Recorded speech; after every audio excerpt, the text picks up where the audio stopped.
Tonight on Nova, Cliff Stoll, New Age detective. What's up, Cliff? Hacker again. He's in an army base. What you gonna do? Call the army. A lone scientist on the trail of a computer spy. The hacker is out there somewhere, raiding computers, stealing government files. Hi, Ed Manning. Some computer hacker's looking for you. The true story of Cliff Stoll's real-life adventure, featuring the actual participants recreating the events, is the KGB, the computer, and me. Go get it.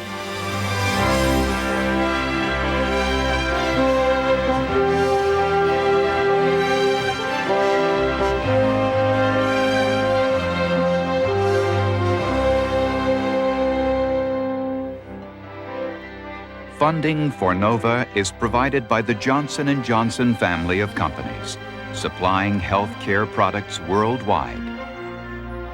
And Lockheed, a bold new force in systems engineering, management, and technology services for defense, space, and industry.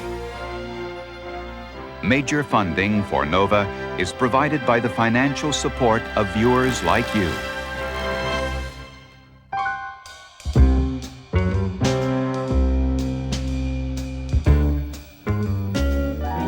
I'm an astronomer, a scientist who uses computers every day. I'm not a spy catcher or some kind of CIA agent. But somehow I found myself living inside a spy story. It had everything. A shadowy villain stealing government files and selling them to the KGB. An intrepid detective obsessed with his case, hunting everywhere for clues.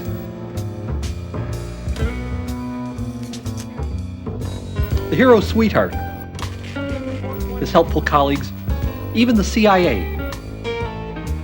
It led me into a maze of computers and electronic communication networks, and ended in a foreign country, far away. I was chasing a new kind of criminal, a hacker, sneaking into military computers, stealing secrets. As a scientist, it was bewildering. But in the end, it was science that showed the way out. Let me tell you what happened.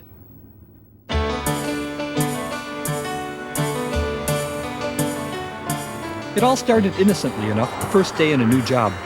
I was an astronomer whose grant had run out. Luckily, the lab hired me to run their computers.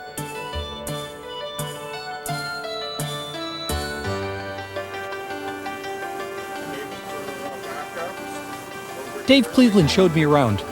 He was a real wizard, someone who knew everything about the lab's dozen or so giant computers. This is the graphics farm recorder. Physicists and astronomers used these computers for, well, physics and astronomy. My job was to make sure everything worked smoothly. It was about as far away from spies and espionage as you could get. Here's the display terminal for controlling the entire system. They gave me a choice of two offices, a booth with a view of the Golden Gate Bridge, or a small unventilated cubicle. I chose the cubicle.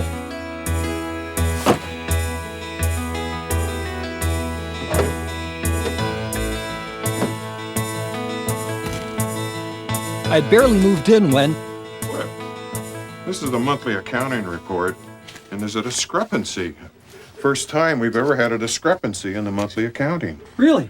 What's... We have to... Money, or is it time? Money. We have to charge for all the Dave said computers that there were hundreds of people who used the lab's computers. They were charged $300 an hour, so the bills added up to thousands of dollars. Now, for the first time ever, his monthly accounts didn't balance. Well, at the end of that particular month, we had 75 cents left over in charges that we had no one to bill for. And that was very frustrating because our accounting programs were very accurate, and we knew it wasn't a rounding problem or something like that, or arithmetic error. We knew we didn't have someone to charge the 75 cents to. And what happened to that person? Where'd they come from? Where'd they go? And it opened up a whole can of worms.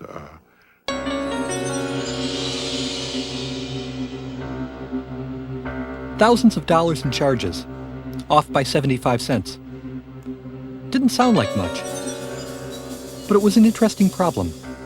A big error would mean an obvious bug in the system. Easy to find, easy to fix. But 75 cents? That's a challenge.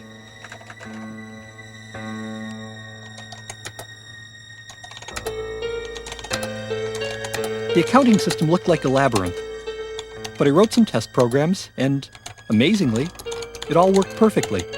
So where was the 75-cent error coming from? I was looking at the list of authorized users when one name caught my eye. Hunter. This guy didn't have an account number. He must have used 75 cents of computer time and not paid for it. Well, I didn't know who this Hunter was, so I shut him down. That was the end of it. Or so I thought.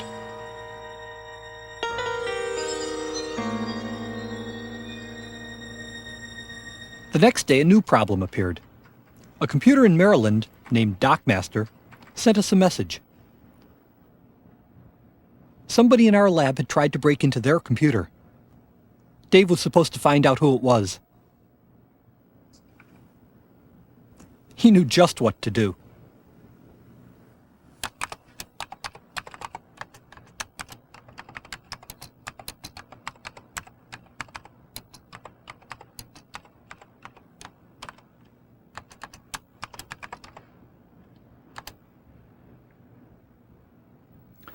Used to be that computers were isolated. Big computer here would solve one problem, this computer would solve another. Now, though, we share data from one scientist to another.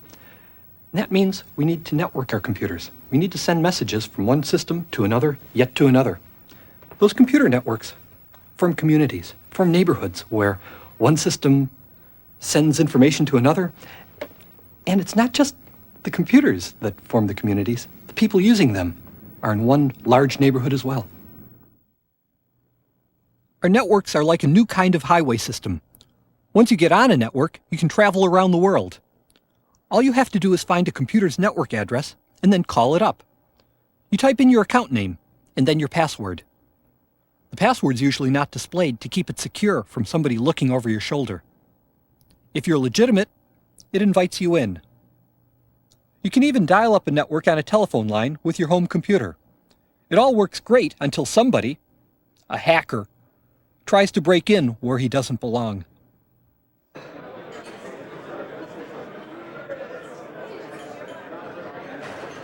By lunchtime the next day, I'd found Dave's villain.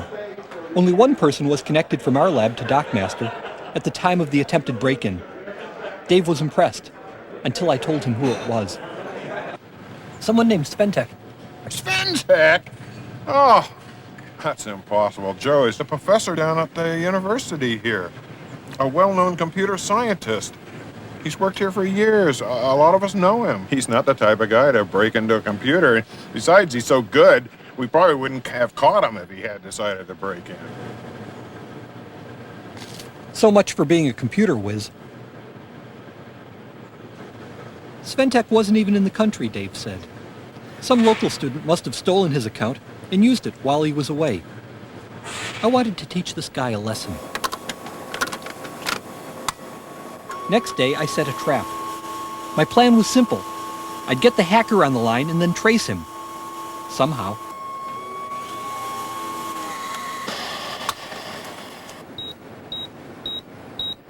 I programmed my terminal to beep whenever anyone logged into the lab.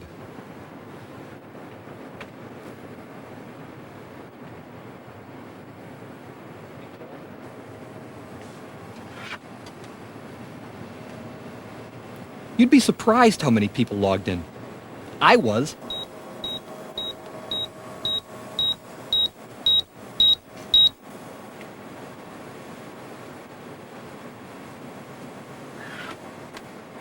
This was some program. I wasn't catching any hackers, and I wasn't getting any work done either.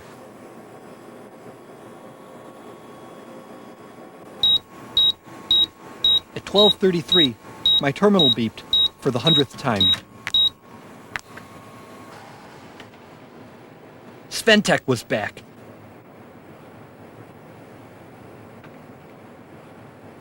A minute later, he logged off.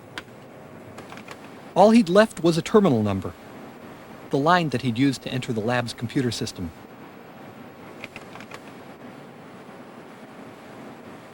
A clue. It was time to see Paul Murray. Okay, Lloyd, we're going to follow 2 cables on Unix 1. There they are. Yeah, that's one of them. This one? Yeah. Got the other one? There were miles of cables snaking through the lab, Yeah. and Paul, Okay. along with Lloyd Belknap, Second. knew every foot. Okay. I got They it. quickly confirmed that the hacker was coming in from outside the Okay. lab. That was the good news. The bad news was that the lab had 50 phone lines. The hacker might have come in on any of them. Paul knew how to find this guy. Attach a printer to each line and print out every call that came in. Great! Except, where am I going to find 50 printers? Once again.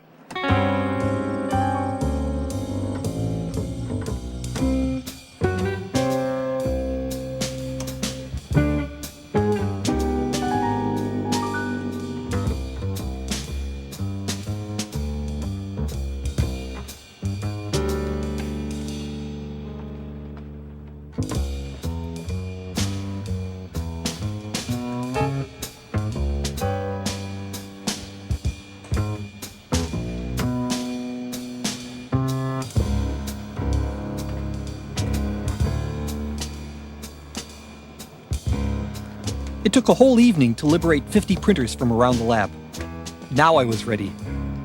All I needed was the hacker to try to sneak in.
I woke up that morning to find 80 feet of printout next to my computer.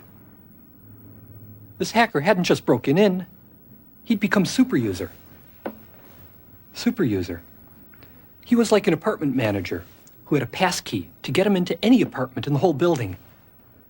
He not only could read any file in my whole system, but he could change any of them. He could erase any of those files. And he got in through a security hole. On our computer, you can send mail to someone else in the computer. All you have to do is rename a file. That file then belongs to whoever you addressed it to. It moves into the new owner's account. It turned out that you could even send mail into the systems area, which runs the whole machine. We didn't know that, but the hacker did. He wrote a computer program saying, "Make me the boss, super user." Then he addressed his program to the systems area, and in it went. Now his program had to be run. Here was the clever part. The systems area has a program which is automatically turned on every 5 minutes to take care of routine chores.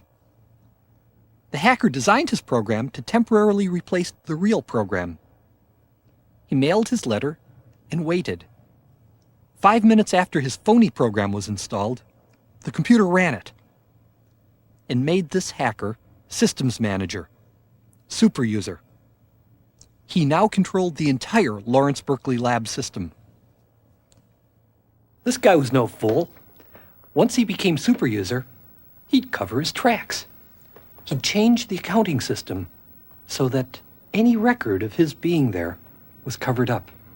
It's a little bit like brushing away your footprints as you walk down a street.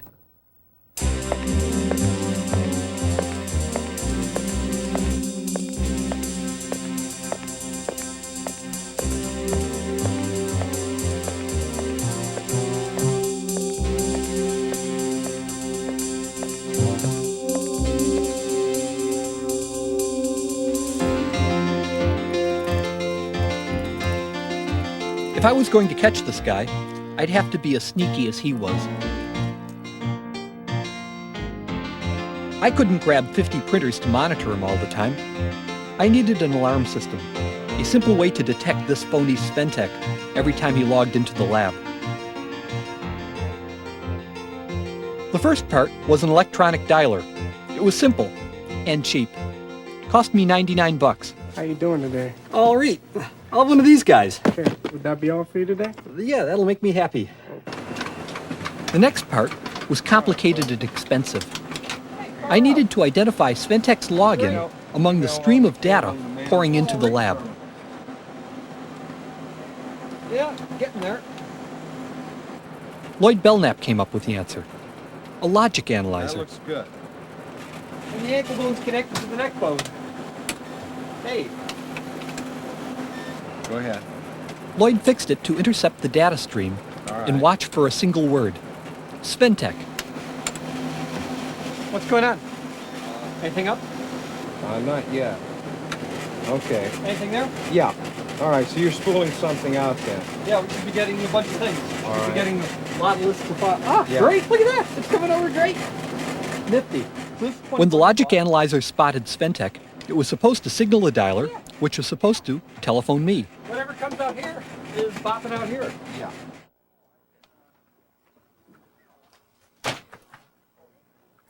Hey, Dave? Dave?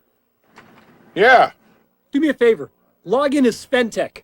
you got it.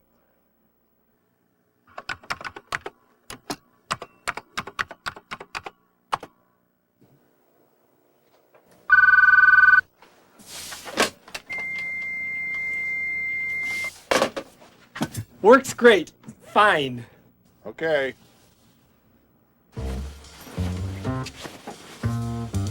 It was a good system, but it had one small flaw.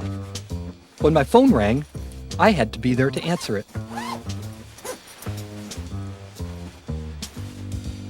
After a week or two, without a sign of Sventek, I was looking for improvements.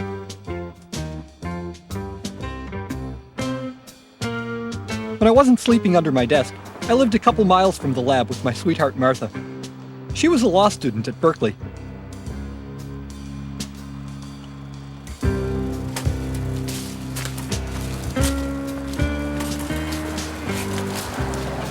It wasn't easy to explain to her why chasing some student hacker kept me at the lab night after night.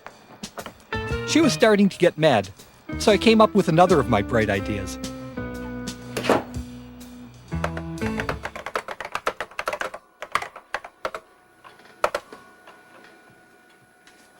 Say, sweetheart? I solved the problem of having to sleep up at the laboratory at night. Huh? With the hacker thing? Yeah, I figured out a way that I don't have to stay there at night anymore. Wonderful. Here. Look at this. It's a pocket pager. Yeah. Well, I fixed it up so that, here, I'll show you. Watch while I log in as Sventek over here. Mm-hmm. And just wait for a second or two. Ain't that neat? I don't get it. Whenever this hacker comes into the lab computers, this pocket pager goes off. Mm-hmm. And so I can find out when he's on any time of the day or night. Yeah, and then what do you do? I run up the lab and start checking things out. So anytime he logs on, even if it's in the middle of the night, Yeah, you carry this with you, and this thing goes off. yeah. And when you hear it go off, you get out of bed or wherever you are, and you go up to the lab, and you make a phone trace. Yeah, that's about how it works. Great.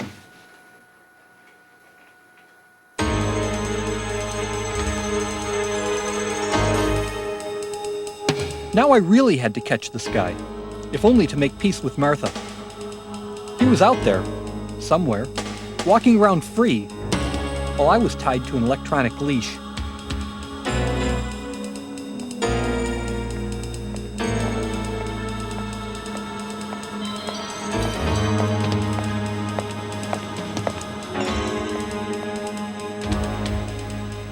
Luckily, the beeper worked.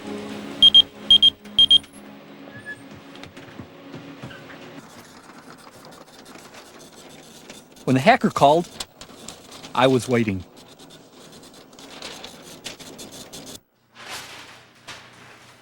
What's up, Cliff?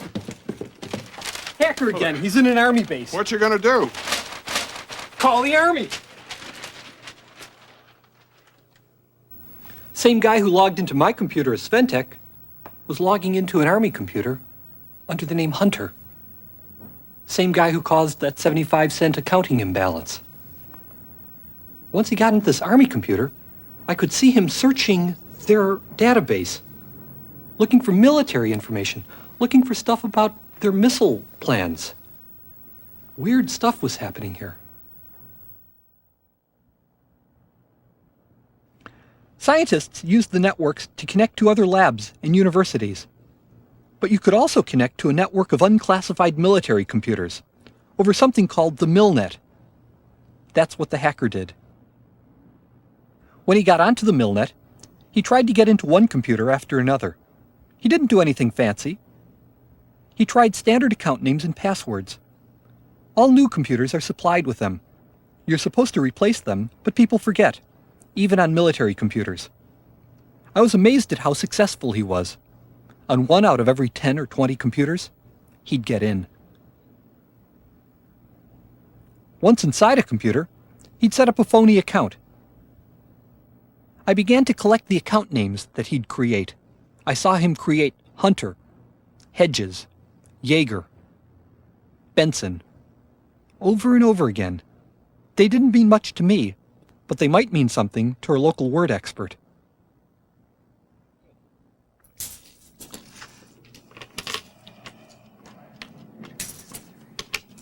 $37. Maggie Morley is the lab's librarian. 119. 119. 129. She plays rough and tumble Scrabble to tournament standards, and she never forgets a good word.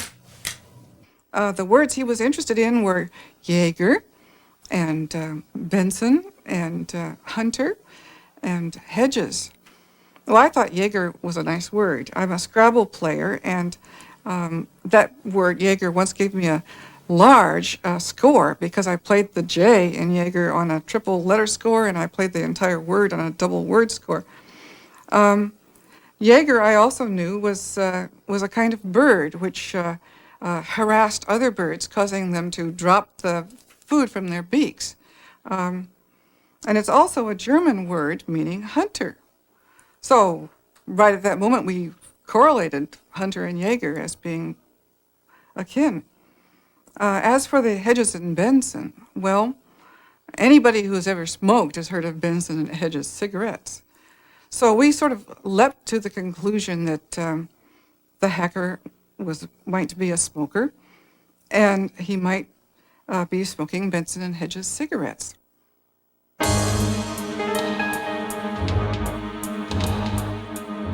Now we were getting somewhere.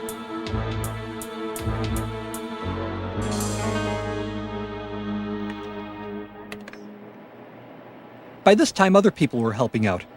Ron Vivere was the technical whiz of TimeNet, a computer network company. He traced the hacker from our lab to his terminal in Oakland, and then to a telephone line at Pacific Bell's exchange. Steve Doherty of Pacific Bell agreed to take up the tracing from there, as soon as we got a search warrant. The Oakland District Attorney got us a warrant, and we were ready to go.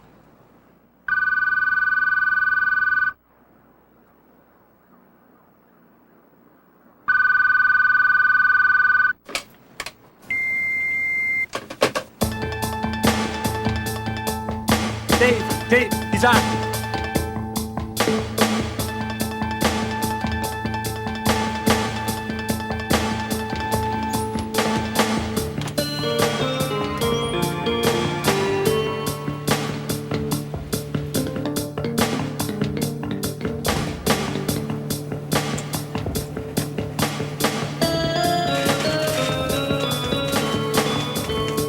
Report number, Cliff. Hold on.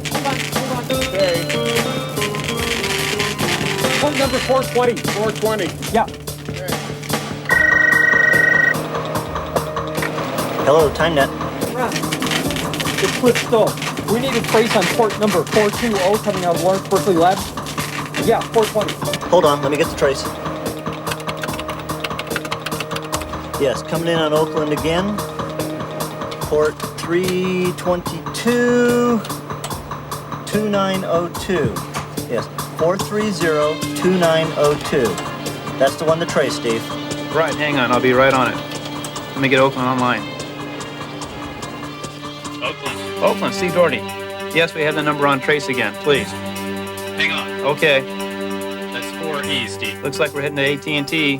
Oakland 4E, hang on. I listened in as Steve added one technician after another to the trace. Okay, we got AT&T Oakland Each time the trail led to a different phone company, a new group of technicians joined in. They seemed to understand what was happening, even if I didn't. Yes, Rich. Steve Doherty, Pac-Bell Security, San Francisco. How you doing? Yes, we have a trace in progress right now, and we have it traced back to your Oakland 4E. We need to continue this. In just a couple minutes, Steve traced the call clear across the country to the East Coast. Okay, Steve, I got it. Looks like you're on your way to Virginia. AT&T Arlington 4E. I have your 5096. It's leaving me to CMP McLean, truck group 427. Y'all are trucked into McLean and it's almost dinner time. Suddenly, there were 6 people on the line. All of us waiting, trying to pull a needle out of an electronic haystack. Here it comes. Looks like a PBS Hunt Group multi-line. From pair group 500, that's 1060. Shall I confirm with the dropout? Stand by. Cliff, we traced the number, but to make sure that we've traced the right trunk group, we want to pull the heat coils. And we do this, we'll drop the connection here. Is that okay? Yeah, sure. Tell her go right ahead. I'll see what happens here. Place your bets. Here we go. I'll pop the fuse. Down. Yeah, that did it all right. It's 1060 all right. That's all, boys. I'll shuffle some papers and ship them on upstairs. Bye now. So who's the hacker? I can't tell you. I don't have the trace information. The technician in Virginia does, and she won't give it to us. Why not? Well, our search warrant is for California, and it's no good in Virginia. Oh, no.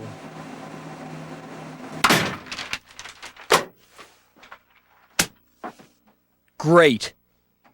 We traced the hacker all the way to Virginia, and now the phone company won't tell me who he is.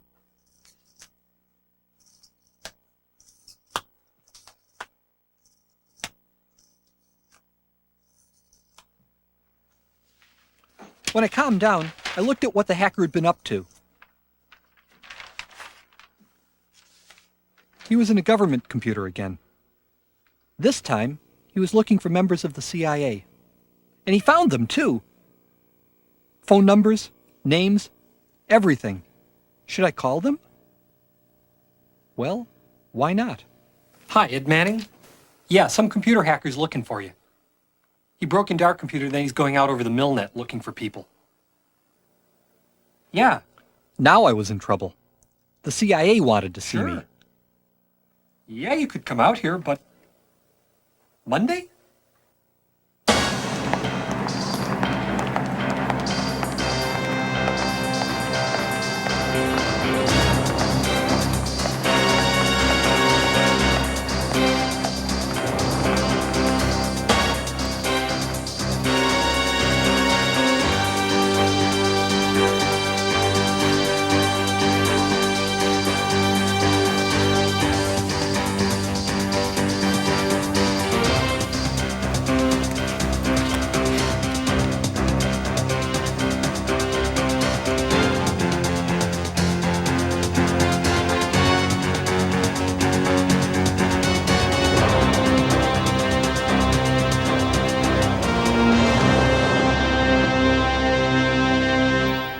Well, look, it wasn't quite like that.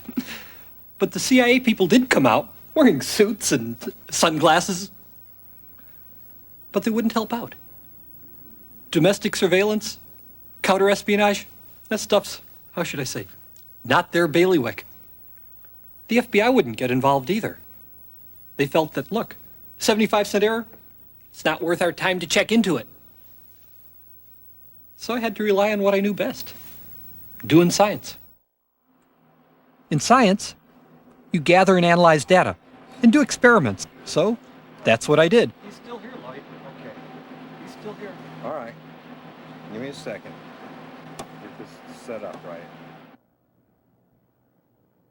When the hacker stole data from our computer into his, he used a program called Kermit to transfer it. Kermit would send a packet of data and then wait. When the hacker's computer got the packet, it replied, "Got that one, send the next batch." If I could measure the delay time between each reply, then I could calculate how far away the hacker was. In practice, it was a little more complicated than that, because the path might not be direct. The connection goes through a series of relay stations, called nodes. They might interfere with the calculation. I didn't know, but we did the experiment anyway. 1, 2, 3. 3 seconds? 1, yeah, 1, 2, right about 3 seconds. 3 seconds round trip. That's from Berkeley to wherever he is and back. Yeah, 3 seconds. At the speed of light, that's about 270, 280,000 miles away. For basic physics, he's someplace on the moon. Sure. That's what it says. Well, how else are you going to get 3 seconds of delay? Well, if he's coming through several different nodes, every node that the packet gets sent through is going to add its own delay. Oh, so you're going to have, depending on the route, it may be different. So what we have to do is figure out how much delay each node adds to it, and figure out how many, well, that'll tell us how many nodes there are between here and there, and that'll tell us about how far away he is. To sort out this problem with the nodes, with the relay stations, we figured we'd perform a little experiment. We'd connect from our Berkeley, California computers to systems across the country and measure the delay times for packets to go from our place to somebody else's computer and come back. First we went from Berkeley down to Los Angeles and back. We found that, hey, getting delay times of a quarter second, third of a second. Okay. Then from Berkeley to Iowa and back, getting delays of 3/4 of a second. Further away from Berkeley we get, longer the delay. Then from California to Boston and back, getting delay times of 1.5 seconds. Okay. But none of these were 3 seconds long. That delay was outside the bounds of our experiment. It seemed as though the more data I looked at, the more puzzles there were.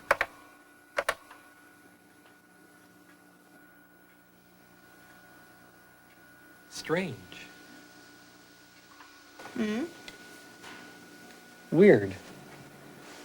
What? What happens around, say, 12 noon? Lunch. No, really. I've been analyzing this hacker's times, and he shows up most often around 12 noon or 1 o'clock. So? Come here and look at this. Come here. He's showing up in the afternoon, you know, noon, 1 o'clock. He hardly ever shows up at night. Why would he show up when there's a lot of people around in the day? He hardly ever shows up when nobody's around, in the middle of the night. Well, maybe it's nighttime where he is. In Virginia?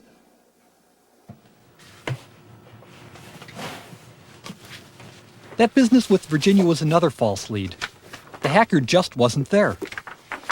I finally discovered our phone trace had led to a computer belonging to a company called MITRE. The hacker had broken into MITRE from somewhere else and then dialed straight out again. It was a way of hiding his tracks. And MITRE paid his phone bill. I still didn't know where the hacker was coming from. But the trace to MITRE woke up the authorities. MITRE is in McLean, Virginia. They do secret research for the Defense Department. They're just 2 miles from Langley, in the headquarters of the CIA. MITRE shut out the hacker, but he found other routes to my computer and roamed freely through the networks. In just a few months, he got into 40 military and defense computers. None of them were supposed to contain top secrets. After all, computers with classified information are isolated from the networks. But I could never be sure what the hacker would find, or what he'd piece together bit by bit from different sources. One Saturday morning, the case began to crack.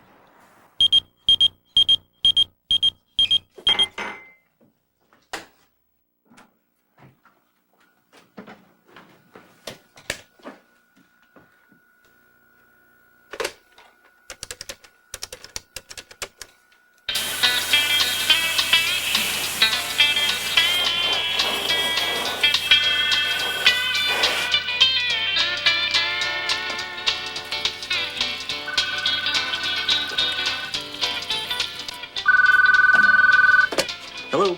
Ron, I got a live one. Trace my port 14. Okay, hold on. This will just take a second. Cliff, are you sure this is the same guy? Yeah, I'm sure it's him. Okay, I've got his network address locked on, but he's coming in from somewhere strange. Like where? He's coming in from outside TimeNet. He's coming in on a circuit that's owned by International Telephone Telegraph Company. You mean he's coming in from abroad? No doubt about it.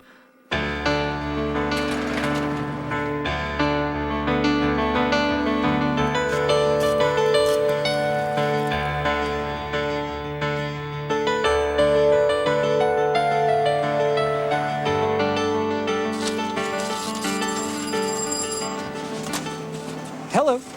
Oh, hi, Cliff. I'm calling you back on behalf of Ron Vivier. He asked me to call you because you've been receiving some calls from a hacker. Yeah, he's still here. Okay, well, Ron asked me to get involved because the call is coming through a gateway and The hacker had stubbed his toe when he used that ITT line. Steve traced it to a satellite and filled in a big piece of the puzzle. I think the address of the caller. So, where's he coming from? Well, he's coming from West Germany. That's the Bundespost network. We'll probably hear back from them about Monday. Yeah, okay. Thanks a lot then, Cliff. Okay, thanks. Bye. Bye. Germany. Now the clues made sense. The times that this hacker shows up. Noon, 1 o'clock out in Berkeley. Heck, that's 9 or 10 in the evening in Germany. The time when a hacker's gonna be breaking into computers. And the passwords this guy's using. Stuff like Jaeger, Hunter. Yeah, Maggie Morley had said just that. Jaeger is German for Hunter. And the packet time returns. It was a second and a half from Berkeley, California to Boston. All I had to do was extrapolate to realize that then it's going to be 3 seconds to get from Berkeley out to Germany. I'd been blind. In Germany, the Bundespost quickly traced the hacker into Hanover. There, we ran into another roadblock. The problem was at the telephone exchange. This German exchange dated back to the 50s and was filled with antique rotary switches. The technician had to test a room full of switches by hand. That could take over an hour, but the hacker never stayed on the line that long. Frustrating? You bet. Great.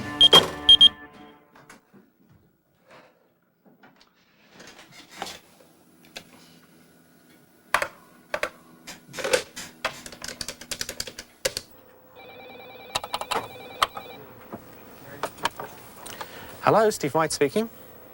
Oh, hi, Cliff. Okay, 1 second, 1 moment.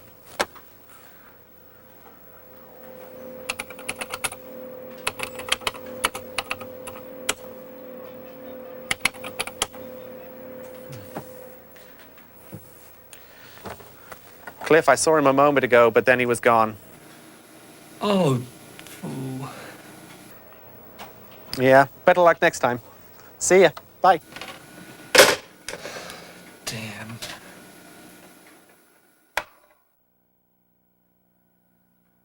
For weeks it went on like this. Time after time, the hacker would log on for 5 minutes or less, and then disappear. So I got smart. I asked Martha and her housemate Claudia what to do. How long does it take to do the whole trace? Well, we can get him to Germany really fast, but once we're in Hanover, phone company needs half an hour to finish the trace. How come they're so slow? Some kind of mechanical switch, or some guy has to walk along and check things out, I guess. But wait, so he would have to be on the LBL computer for a total of like an hour? Yeah, we need him on for an hour. Well, there isn't anything on our machine that he'd want to read. That's right. He comes in, steps through our machine, and goes elsewhere. There's nothing in our machine that's interesting to him. Look, it's just science. Military stuff, that's another story, but my system in Berkeley, no, it's wide open. It's public, practically. If there isn't anything he's interested on your machine now, why don't you make some up? Huh? Well, if you want him to stay on the machine, there should be something there that he wants to read. So why don't you make up some secret government information? Can't make No, up I mean, secrets. seriously. Yeah, but he doesn't know. I mean, if it's a secret, then he wouldn't know that we made it up. Like, took, like, those memos you always get from the Department of Energy and changed them a little bit and put, like, Star Wars in it and stuff. You mean phony secrets? Say it was like this information network, like there'd be Center for Processing Documents, and it would all be like really bureaucratic and boring, and something about implementing the implementation procedure and So it has to sound bureaucratic and boring. right, and most of it would be nothing at all, but every once in a while we'd drop little things like SDI and Star Wars chemical stuff. warfare and Chemical warfare. Why not? You can even use like stuff like mailing lists, like form letters and mailing lists. Oh, you could give him an address to write to. Maybe he'll be dumb enough to write to it. To put his name on the mailing list. Hey, wouldn't take a couple afternoons to do. It would just be planting something that he'd want to nibble, and enough of it so that he'd have a feast. At least for a couple hours.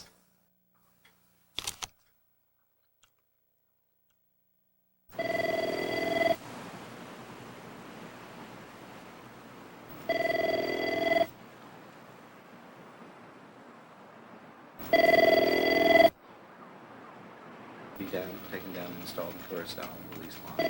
Down back up. Okay. Well, that sounds good. Carry on from there. Thanks, my phone. I'll call you later. Yeah.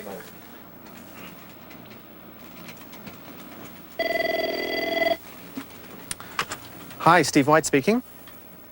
Oh, hi, Cliff. Is our friend on again? Yeah, hacker's on. Start the trace. Okay. I was already logged in. I got him. I think it's coming from Hanover again. Let me call the Bundespost. I'll call you right back, okay? Okay, it looks like he swallowed the bait. It's going to be a long session. Great. Just try to keep him on. Yep. Thanks. Bye. Stay on the line. Come on, just stay there.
Hello. Hey, Cliff, great news. The trace is complete. The Germans got him? Yep, they got all the digits of the phone number now. Well, who is he? Well, they won't tell us at the moment. They have to go get the warrants and things, but they know who it is. So we did it. Far out! Well, I'm headed home to celebrate. Celebrate with a strawberry milkshake. I think I'll have a beer. Bye.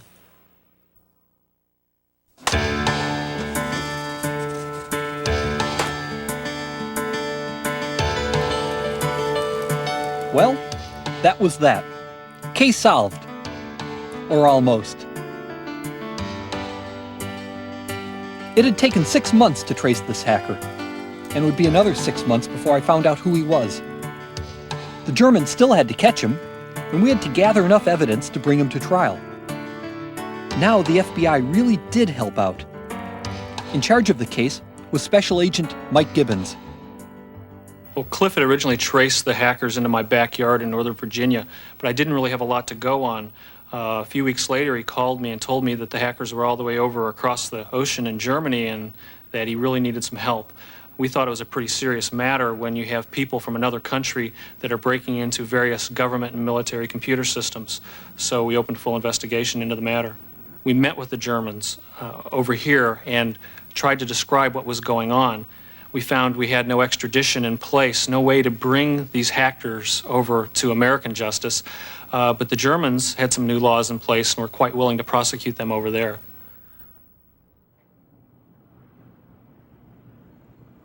The case finally came to trial in January 1990. It was held in Celle, a small town near Hanover. Amazingly, we'd stumbled across not just a hacker, but an actual spy ring. A bunch of people breaking into computers and selling whatever they could find to the KGB. 3 years after Dave had asked me to find that 75-cent error, there I was, an expert witness in a case of international espionage. 4 people were involved in the case. Dirk Brzezinski and Peter Karl. Brzezinski was a programmer. Karl, a former croupier, was a contact person for the KGB. Karl Cook, also known as Hagbard, died a few months before the trial took place. And the hacker I had followed, the face behind the printouts. Marcus Hess, 28 years old, a programmer from Hanover. When asked, Hess admitted that was a Benson & Hedges he was smoking. Another score for Maggie.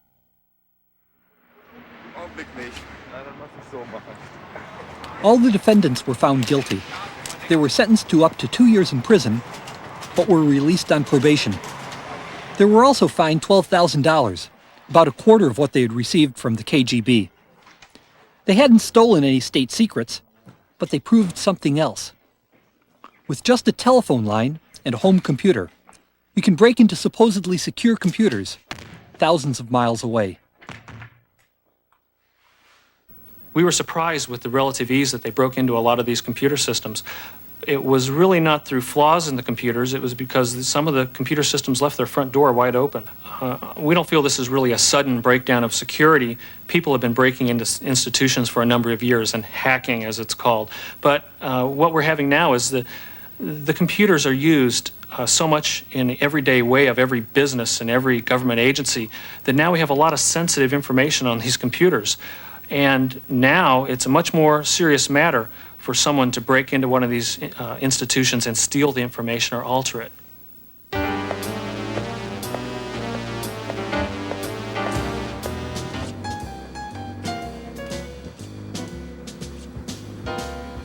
My journey was almost over.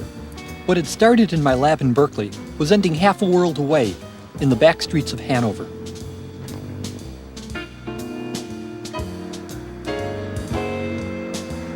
Before I left Germany, I went to see the apartment where my hacker, Marcus Hess, had lived.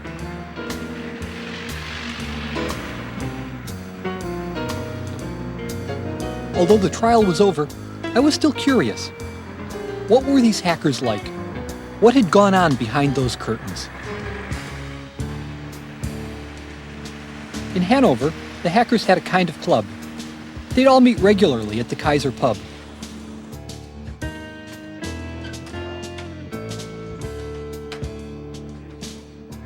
A reformed member of the club agreed to meet me there and tell me what things had been like from the hacker's point of view.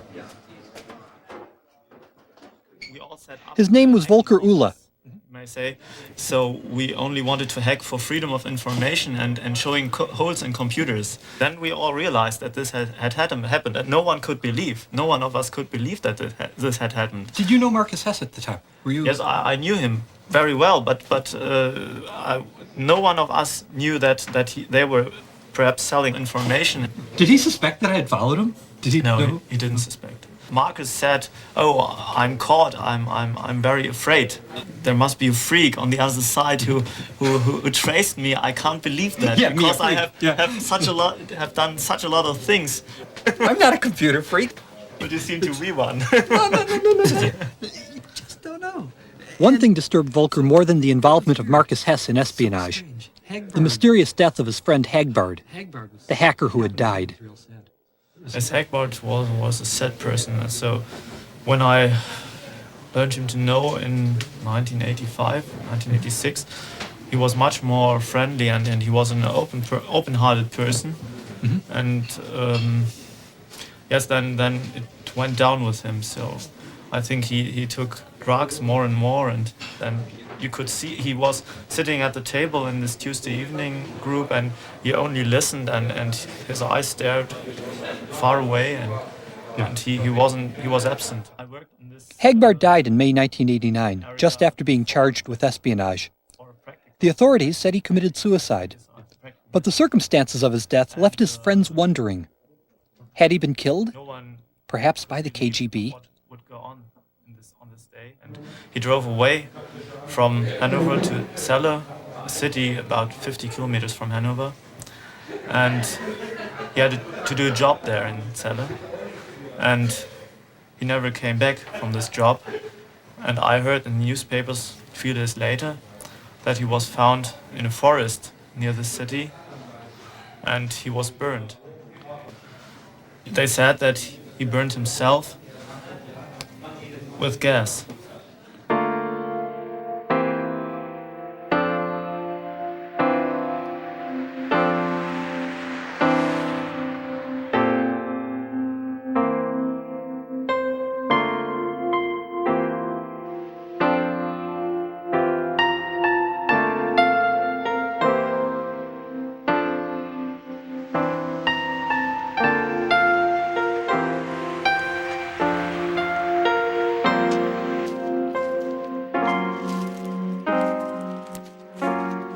This is where Hagbard died. What really happened? Nobody knows.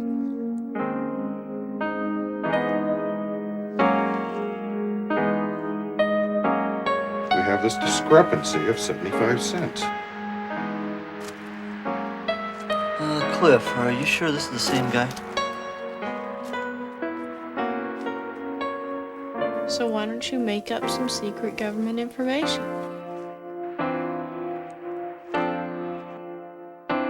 Marcus said there must be a freak on the other side who traced me. I looked over the shoulders of Karl Koch and see him hacking. Say, oh, what's that? And then decided to do also, because it's fascinating. Now I see it's not okay.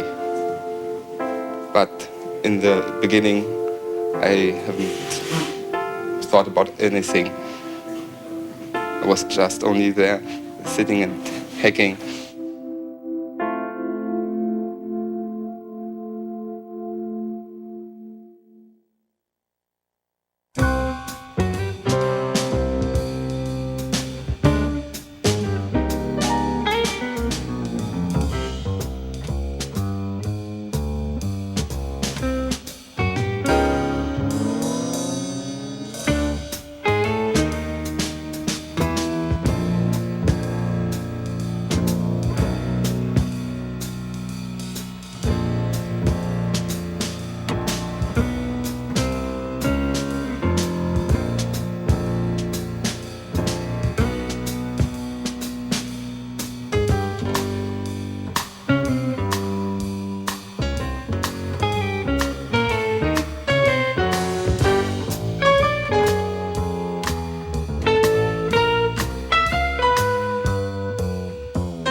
Funding for NOVA is provided by Lockheed, a bold new force in systems engineering, management, and technology services for defense, space, and industry. And the Johnson & Johnson family of companies, supplying healthcare products worldwide. Major funding for NOVA is provided by the financial support of viewers like you. For a transcript of this program, send $5 to this address or call 212-227-READ.